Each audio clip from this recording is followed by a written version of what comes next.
So this time we're on a customer's Midland 77104 Baby Midland. This is the 77104 UK version, because there is a D version also for the UK under 2781, but has slightly different inners, especially with the receiver.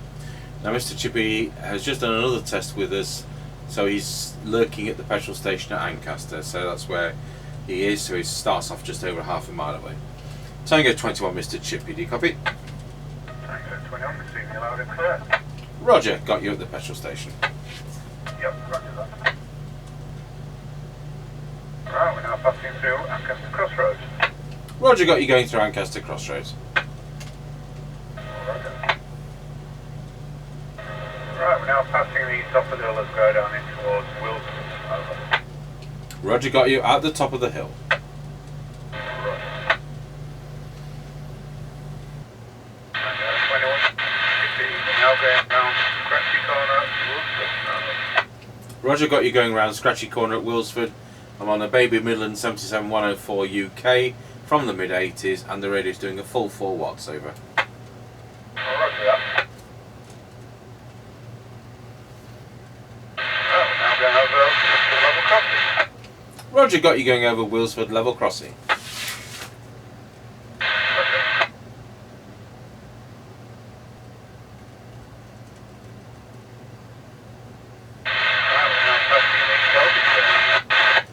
Roger, got you at the Kelby turn.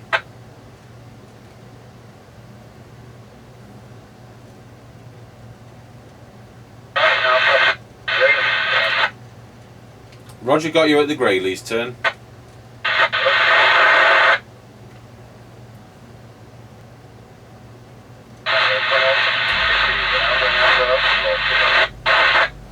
Roger, got you going over Rossby level crossing, also known as Greyleys level crossing. That's absolutely fine, thank you.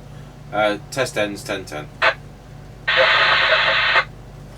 Yeah, exactly what you think when you looked at the sensitivity figures, the squelch sensitivity. Yes, I readjusted the squelch, but there's a bit of a lift on and there's interference coming in. That worked very well considering. So I'll just go through to our Harrier CBHQ base station and we'll see what it sounds like with its replacement coffin mic. Tango 21, testing the customer's Midland 77104 UK mid-1980s Baby Midland into our Harrier CBHQ base station and using a replacement coffin microphone. Testing 1 2 3 4 5 5 4 3 2 1. And as ever, thanks for watching.